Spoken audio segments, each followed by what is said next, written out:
नमस्कार। आज के इस एक्सप्लेनर में एक ऐसे विषय पर गहराई से बात करेंगे जो अक्सर चर्चाओं से गायब रहता है, लेकिन सच कहें तो ये किसी भी राज्य के आर्थिक विकास का एक बहुत बड़ा इंजन है। बात हो रही है बिहार की विशाल खनिज संपदा और उसके औद्योगिक संसाधनों की। तो चलिए बिना किसी देरी के इस खजाने को समझते हैं और देखते हैं कि ये पूरा सिस्टम कैसे काम करता है। जब भी नए उद्योगों और विकास की बात उठती है तो जहन में एक सवाल जरूर आता है कि बिहार की असली औद्योगिक क्षमता आखिर छिपी कहाँ है। और दिलचस्प बात यह है कि इसका जवाब इतिहास की किताबों में नहीं बल्कि भूगोल में मिलता है। इसका जवाब किसी एक शहर या किसी बहुत बड़ी फैक्ट्री में नहीं है, बल्कि राज्य की जमीनी और भौगोलिक संरचना के भीतर काफी गहराई में मौजूद है। और इसका सीधा सा जवाब है बिहार के दक्षिणी और पठारी क्षेत्र।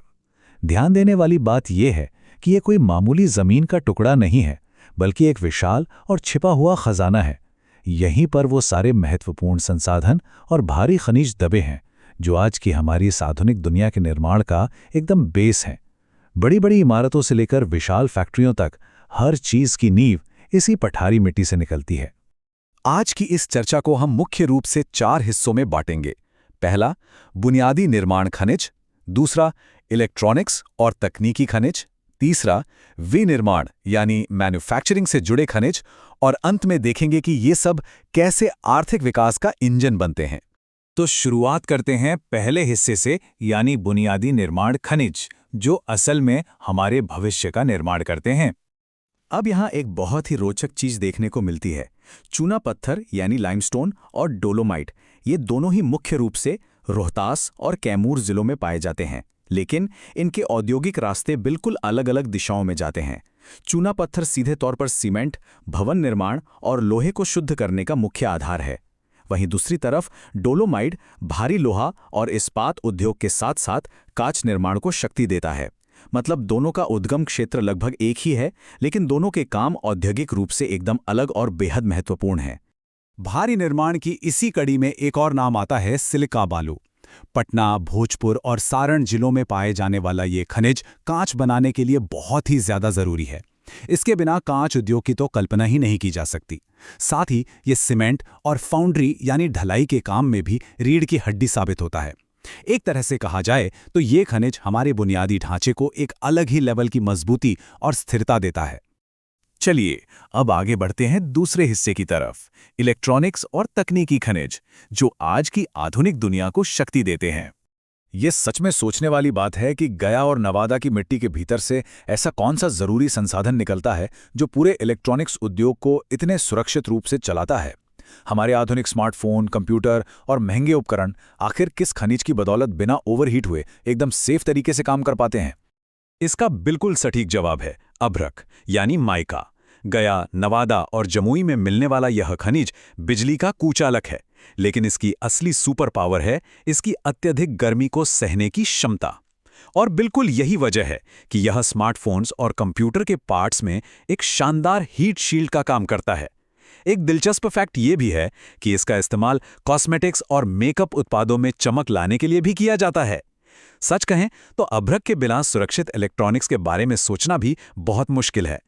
खैर, इसी तकनीक की दुनिया में अभ्रक का साथ देता है एक और शानदार खनिज, क्वार्ट्ज।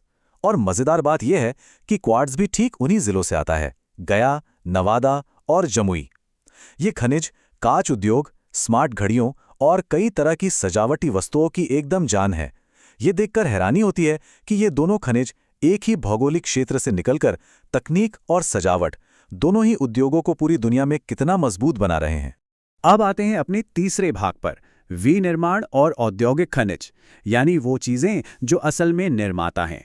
अगर मैन्युफैक्चरिंग की पूरी कहानी को देखा जाए तो मुख्य रूप से 4 खनिज सबसे अहम भूमिका निभाते हैं। मुंगेर और बांका का बॉक्साइट एल्यूमिनियम का बहुत बड़ा स्रोत है, जिससे हमारे हवाई जहाज और रोजमर्रा इस्तेमाल होने वाले बर्तन बनते हैं।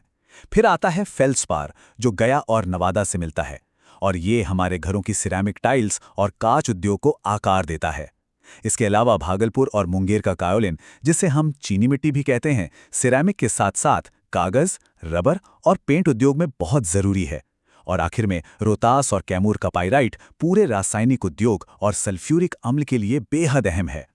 अब बात करते हैं हमारे आखिरी और सबसे अहम बिंदु की, ये सब कैसे आर्थिक विकास का इंजन बनता है। समझने वाली बात यह है कि जमीन से निकलने वाले इन कच्चे खनिजों और राज्य की आर्थिक समृद्धि के बीच बहुत ही सीधा और गहरा कनेक्शन है। ये खनिज औद्योगिक विकास को एक जबरदस्त रफ्तार देते हैं।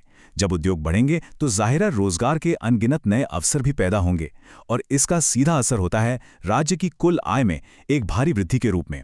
इतना ही नहीं, ये बड़े पैमाने पर चल रहे निर्माण कार्यों और बिजली उत्पादन का भी समर्थन करता है। और हाँ, निर्यात के माध्यम से जो मूल्यवान विदेशी मुद्रा मिलती है वो तो पूरी अर्थव्यवस्था को एक मजबूत आधार देती ही है।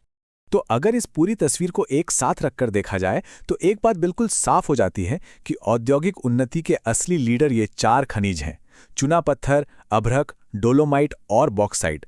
बस इन्हीं की बदौलत आर्थिक प्रगति का ये पहिया इतनी तेजी से घूम पा रहा है। तो अंत में एक ऐसा सवाल जो सच में आगे सोचने पर मजबूर करता है। दक्षिणी पठार में मौजूद इतने विशाल और समृद्ध संसाधनों को देखते हुए क्या इस बात का अंदाजा लगाया जा सकता है कि ये खनिज भविष्य के औद्योगिक विकास को कितनी तीव्र गति से आगे बढ़ा सकते हैं? इस अपार क्षमता और भविष्य की अनंत संभावनाओं के बारे में सोचना वाकई बहुत रोमांचक है। ये एकदम स्पष्ट है कि ये केवल मिट्टी और पत्थर का ढेर नहीं है, बल्कि एक सुनहरे भविष्य की चाबी है। आज के इस एक्सप्लेनर का हिस्सा बनने के लिए बहुत बहुत धन्यवाद।